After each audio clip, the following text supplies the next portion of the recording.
আয়নায় যে মানুষটিকে আমি রোজ দেখতে পাই তাকে আমি ঠকিয়েছি অসংখ্যবার। হাজারবার জোর করে তাকে আমি অন্যদের সিদ্ধান্ত চাপিয়ে দিয়েছি, মেনে নিতে বাধ্য করেছি, স্যাক্রিফাইস করতে বলেছি। অনেক সময় সে হাঁপিয়ে গেছে, অসহায়ের মতো আমার দিকে তাকিয়েছে। আমি বুঝিনি তার কথা, একবারও ভাবিনি। মেনে নিয়েছি জগতের সমস্ত দুঃখ কষ্ট যেন শেষ হইতে পারে। আসসালামু আলাইকুম আমার প্রিয় ভিউয়ার্স আপু ভাইয়ারা, আশা করছি আল্লাহর অশেষ রহমতে আপনারা সবাই অনেক ভালো আছেন। আলহামদুলিল্লাহ আমরাও ভালো আছি। হ্যাঁ, আপনারা ঠিকই ভেবেছেন, আমি আমার কথাই বলছিলাম। কখনোই নিজের কথা একটা বারের জন্যও চিন্তা করিনি। কে কি বলবে, কে কি ভাববে, কাকে কিভাবে ভালো রাখা যায় বা কার মন কিসে রক্ষা হবে সেই করে চলা যায়, সেটা নিয়েই ব্যস্ত থাকি। তবে আজ এই বয়সে এসে কেন জানি মনে হচ্ছে যে যা করেছি সবই বৃথা। মানুষের জন্য আপনি যতই করেন না কেন, দিন শেষে আপনাকে শুনতে হবে আপনি কারোর জন্য কোনো কিছুই করেন নাই। মনে হয় এখনো সময় আছে, সবকিছু ছেড়ে ছুড়ে নিজের যত্ন নেওয়া উচিত, নতুন করে নিজের কথা ভাবা উচিত, নিজেকে ভালোবাসা উচিত সবার আগে। হ্যাঁ, গত বছর তার আগের বছরের মতো এই বছরও হচ্ছে আপনাদের ভাইয়া বাজার থেকে অনেকগুলা তাল নিয়ে আসছে।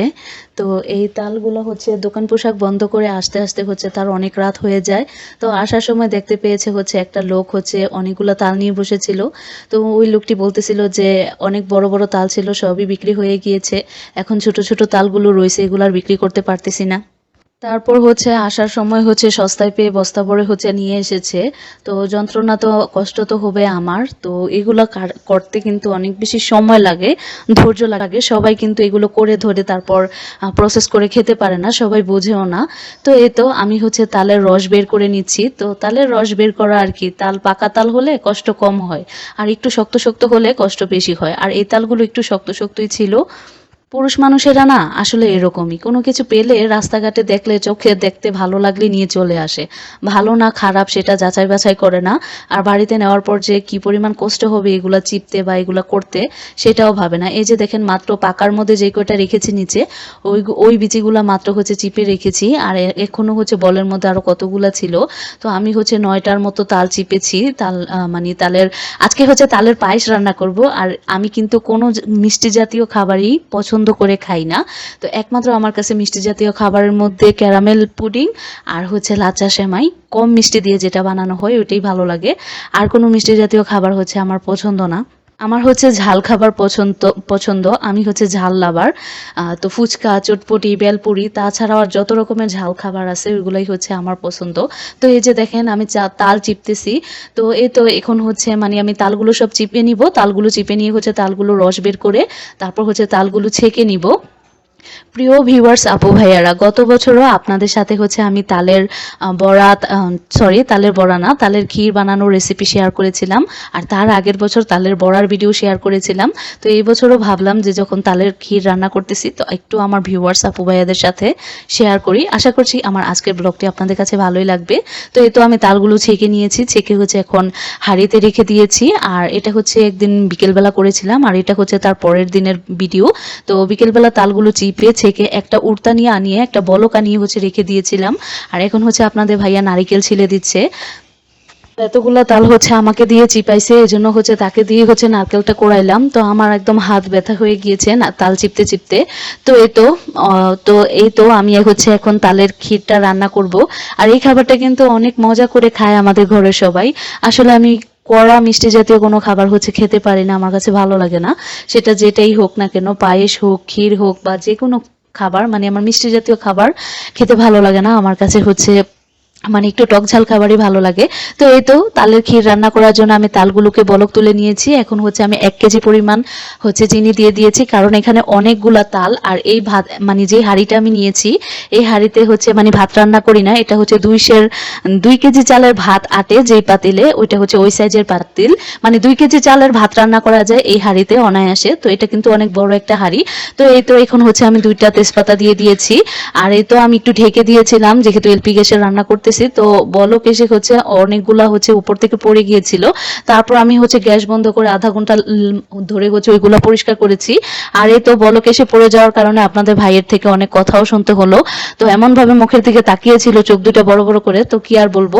তো কেন মানে 10-12টা তাল নিয়ে আসছে আমাকে দিয়ে চিপাইছে, তো আর কেউ তো হেল্প করে নাই, কিছুই করে নাই, সবই আমার করতে হয়েছে। তো আচ্ছা যাই হোক, ওরা যখন পছন্দ করে খায় ঘরের মানুষের জন্য, তো পুরো মানে সারাদিন তো অন্য যে কাজগুলো করি, এখন হচ্ছে ক্ষীর রান্না করতেছি, যদি ক্ষীর নাও রান্না করতাম এখন তো আর বেকার বা আজাইরা বসে থাকতাম না, একটা না একটা কাজ ঠিকই করতাম। আর আমি হচ্ছে চিনিটা দেওয়ার পর একটু উড়তানি আসার পর বলক আসার পর হচ্ছে দিয়েছিলাম চালের গুঁড়া বা চালের সুজি, মানে আতপ চালের গুঁড়া পানি দিয়ে গুলে হচ্ছে দিয়ে দিছি। এটা আতপ চালের গুঁড়াটা গুলিয়ে দিলে এটা হচ্ছে মানে খেতে মজা হয়।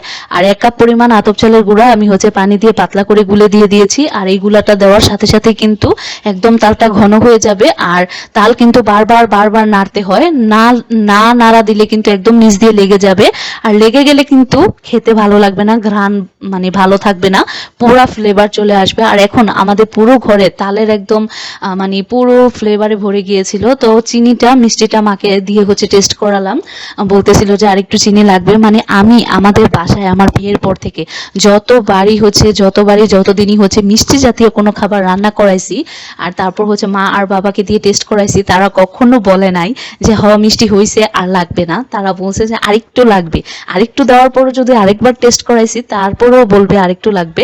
আজকে মাও বলতেছে আরেকটু লাগবে, তারপর আপনাদের ভাইয়াকে একটু বললাম যে একটু টেস্ট করে দেখো আর লাগবে কিনা, তো সেও বলতেছে আরেকটু লাগবে। মানে এত মিষ্টি খোর এরা, মিষ্টি খায় আর বলে যে মিষ্টির মধ্যে মিষ্টি কম হয়েছে। তো কি আর বলবো, তো আমি কিন্তু এত মিষ্টি খেতে পারি না, একদম লাইট হালকা মিষ্টি আমি খেতে পারি। তো এই তো রান্না বান্না করলাম, খাবো, এই মুহূর্তে হচ্ছে কারেন্ট চলে গিয়েছে, তো ঘরে হচ্ছে টর্চ লাইট জ্বালিয়ে তারপর হচ্ছে ভিডিওটা করলাম, কারণ যেহেতু এখন সবাই খাবে। তো ওরা হচ্ছে থাল ভরে ওদেরকে বেড়ে দিয়েছি, মুড়ি দিয়েছি, আর আমি হচ্ছে এক চামচ ভরে হচ্ছে নিয়েছি, আর অল্প এক মুঠ পরিমাণ, হাতের মুঠে 1 মুঠ পরিমাণ মুড়ি নিয়েছি। তো আমি তো রাতের বেলা কিছু খাই না, তো মানে এখন মানে খুব ক্ষুধা লাগতেছিল। অনেক সময় হয় না যে আমাদের মানে খাওয়াটা মানে খেতে চাই না, মানে আমার কিন্তু মানে একটু ওজন বেশি হয়ে যাওয়ার কারণে এখন হচ্ছে সকালের খাওয়া বাদ দিছি, রাতের খাওয়া বাদ দিছি। তো সকালে দেখা যায় যে আমি না খেয়ে 2টা, 2:30, 3টা পর্যন্ত থাকতে পারি ঘুম থেকে উঠে, কিন্তু রাতের বেলা একটু কিছু না খেলে আমার কাছে ভালো লাগে না। তো তারপর এখন রাতের খাবারটা কিন্তু কন্ট্রোল করা সবচেয়ে বেশি জরুরি ওজন কমানোর সময়। আর এই তো তাই হচ্ছে অল্প একটু নিয়েছি, আর আমি খাবো না বলেছি, আর আপনাদের ভাইয়া হচ্ছে মানে আমি খাবো না বলে দিয়েছিলাম, বলেছি খাবো না, ওদেরকে বেড়ে দিয়ে চলে আসছি। তারপর হচ্ছে আপনাদের ভাইয়া আবার জোর করে টেনে নিয়ে গেল যে এত কষ্ট করে চিপলা বানাইলা, একটু টেস্ট করো। তো এই তো আমার আজকের ব্লগটি ছিল এই পর্যন্তই। আপু ভাইয়ারা, অনেক সময় আপনাদের সাথে মনের কষ্টে বা এক এক সময় এক এক রকম কথা বলে ফেলি, তো আপনারা সবাই ক্ষমা সুন্দর দৃষ্টিতে দেখবেন। আপনাদের সাথে দেখা হবে, কথা হবে নতুন কোনো ব্লগে। সেই পর্যন্ত সবাই ভালো থাকবেন, টাটা, আল্লাহ হাফেজ।